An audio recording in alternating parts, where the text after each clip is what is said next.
Well, hello and welcome back to my channel. My name is Lavana. I am the DMV coach, and today we're going to be talking about everything that you need to know about vehicle tags, titles, and registrations. So, when you come into the live, drop your location so I can know where you're coming from. So that way, every state is different, every requirement is different depending on the state that you're from. So if you can drop your location in the live, that'll be fantastic. So in this live, we're going to talk about why a proper registration even matters in the first place. So just a quick overview. I mean, I know I don't have to tell you that you can't drive your car if it's not legally registered in the state that you're registered in. So for legalities, you want to make sure that your car is properly registered, is in your name, your lien holder is recorded, and there are consequences if your vehicle is registered and you're driving around with an expired tag. I don't know if any of you have experienced getting pulled over because you have an expired tag, but we're going to go over those things today. So we're also going to go over, and I'm going to be looking down at my notes because I want to make sure that I don't miss anything, because it's important to me that you know what you need to know before you try to register a vehicle. So we're going to go by step on how to register a vehicle, like the basics. I'll do another video on the particulars and how to register a vehicle depending on the state that you're coming from, what forms you may possibly need. But step by step, there really are. It's really just 4 steps. You purchase the vehicle, you transfer your title, get it registered, and you get your tag. Simple as that. All right. So we're going to also go over transferring a vehicle from a private sale versus transferring a vehicle from a dealership sale. So if you ever bought a car from a dealership, so I currently work at a dealership, and that is what I do. I do all of the title work for this particular dealership. If you buy a car from a dealership, really there's nothing for you to do. You bought the car, you got your keys. The only thing you're waiting for is a phone call to say, hey, your tags are ready or your tag has been transferred. There's really nothing that you need to do. You actually paid a dealer service fee for a person like myself to do the title work in the DMV run for you. But now, if you purchased your vehicle from a private seller, which means, just for reference, if you are driving down the road and you see someone has a for sale sign on their car, you contacted this person, you bought the car, and now you're figuring out, like, well, how do I get a tag on this car? So now you are actually doing the footwork, trying to get this tag, get this vehicle registered. So there are particular documents that need to be filled out.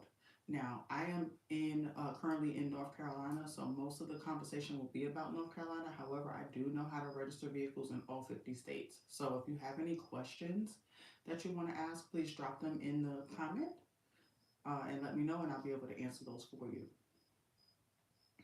So common mistakes that I see a lot is someone would purchase a vehicle from a private sale. Most of these mistakes are from private sales. So you purchase a vehicle from a private sale and this person didn't get the title notarized. So then you take your title to the DMV. You're excited about going and get your tag. You just bought this vehicle. You're ready to get in your whip and do what you need to do. But now you get to the DMV and they tell you that they cannot register this vehicle because the title is not notarized. So now you have to contact the person you bought the vehicle from, try to get up with a notary. Sometimes it's not really easy to get up with a notary, especially if it's on a Saturday. Let's say it's Saturday or Sunday or weekends, that it's not really easy. So now you're hunting for a notary to get this document notarized. Sometimes if a seller sold a vehicle, this is their first time selling this car. They have no idea, first time selling a car at all. They have no idea how to transfer a title, and then what happens is they sign their name as the seller in the buyer section. So that's an in-progress assignment. So what do you do in that case? So these are things that, these are common mistakes that we see all the time, and I will be posting videos. I'm going to try to go live more often because maybe you have a question that you want to ask and you want answers to them right then and there. Hopefully in this community, that is what I'm trying to give. That's the goal, is to be able to give you the information that you need before you go to the DMV and then get turned away because you don't have the proper documentation.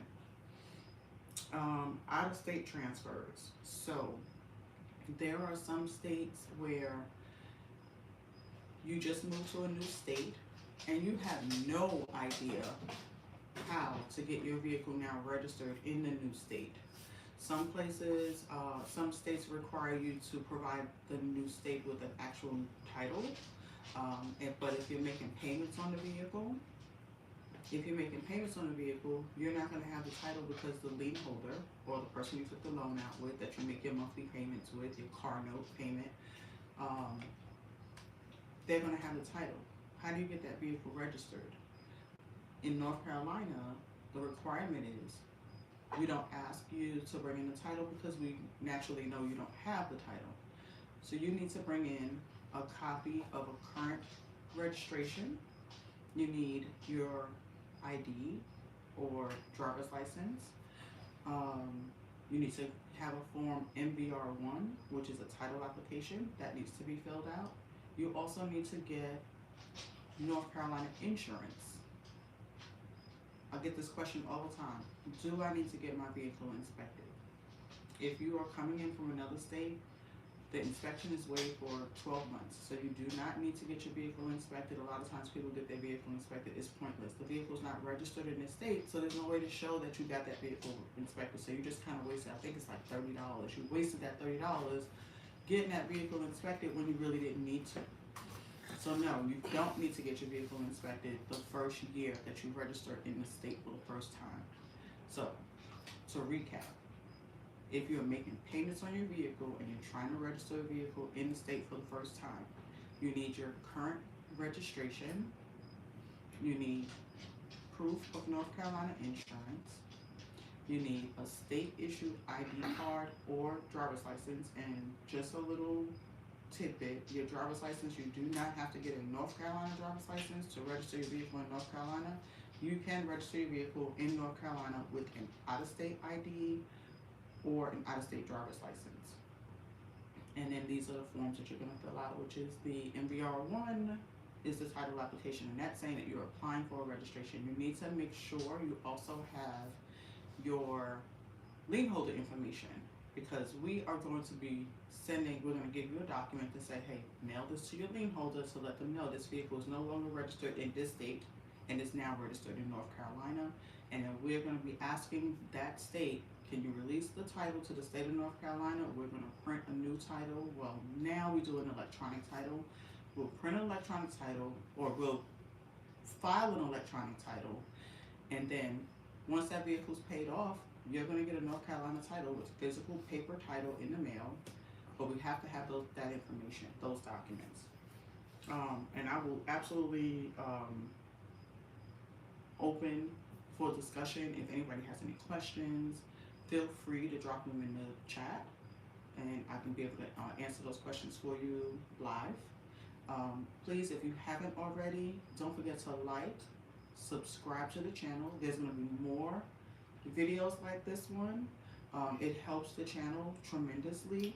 There are a lot of you that view my channel, but there's a lot of you that have not subscribed to the channel. So please, if you could consider subscribing to the channel, that would be so helpful. Let's go over a couple of, briefly, I'm going to go over a few, grab my notes. I'm going to go over a few questions that I get a lot. So let's see. So I get a question, it says, should I keep my car title in the car? The answer is no. Don't ever leave your title in the car. Take your title, if your vehicle is fully paid off and you have a vehicle title, put it in a safe place. You don't need that title to drive around. That is the purpose of a registration, showing that the vehicle is in your name. You are the proper owner of that vehicle. It has your insurance information. It has all the pertinent information on the registration. So no, you don't need to have your title in the car. I mean, and one day we'll get to some horror stories about people leaving titles in their car. Another question I get all the time is how to transfer a title if I'm the seller. If you are the seller, 9 times out of 10, I'll give you a scenario. So if I want to go buy a vehicle, 9 times out of 10, the person that's selling that car, I'm not going to ask them to show me their ID. You really, I mean, you don't really ask the person that you're buying the car, but you don't know if that person is presenting you with a title that's not actually theirs. That is the purpose of a notary. Now, there are several states that do not require notaries on titles, but there are 7 states that require a notary to notarize the seller's signature. Now, in order to notarize the seller's signature, you have to have a buyer's name on there. So the seller has to say, I am selling this car to Jane Doe. My name is John Smith. That person is then going to present ID to the notary. That notary is going to validate that, yes, this person presented his ID, his or her ID to me. I am validating that, yes, this person owns this vehicle and he is selling this car to Jane Doe. So the 7 states that require a notary: Arizona, Kentucky, Montana, Ohio, Oklahoma, Pennsylvania, and Wyoming. All the other states, oddly, do not, they don't require a notary to be present. Another question that I get: is there a grace period for an expired tag? Generally, no. There is no grace period. However, in North Carolina, you can drive your vehicle for up to 15 days after that tag has expired. Now, you will still pay late fees. Now, if you get a ticket, that getting a ticket would, of course, be at the discretion of the officer, but for most times, technically, there's not a grace period. Your tag is expired, it is expired. You need to get that renewed. North Carolina will send you a notice 90 days before your tag is about to expire, so you can go ahead and get that inspection out of the way, and you can renew it 90 days early. You don't have to wait till the very last day that your tag is going to expire to get it renewed. Let's see, another question.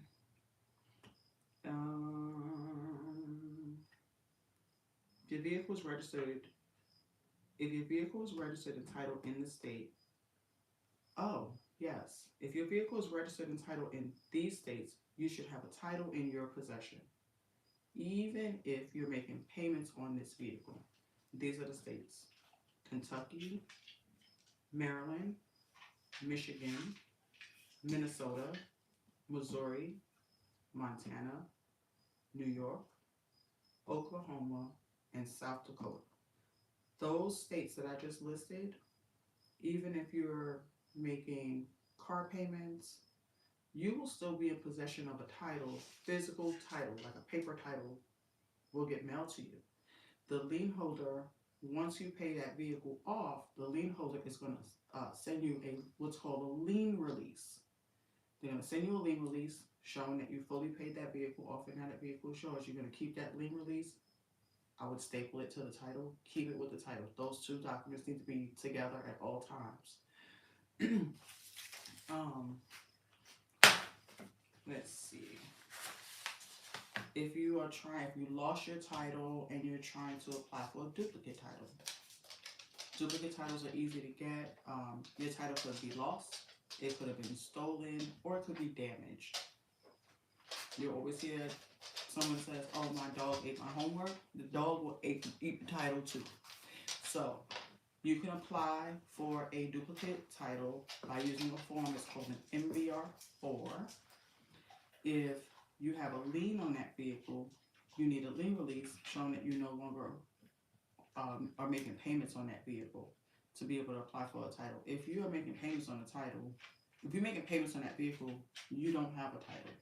because you're still making payments in the bank, still holding the title. So MVR4, that document also needs to be notarized.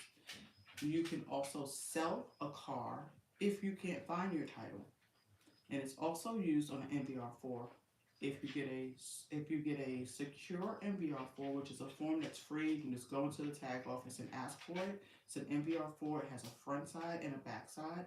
The front side is saying, I lost my title, I have no idea where it is, and the back side is saying, but I'm transferring it to a new buyer. So instead of them sending you the title, they're going to send the title to the person you sold the car to. Okay.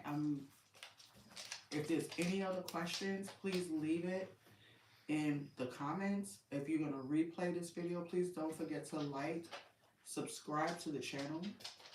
Hopefully this helped answer some questions. Like I said, I will be going live and doing things like this, Q&As. Hopefully we'll get more people in the video. And if you have any questions, we can answer those questions for you right then and there on the spot.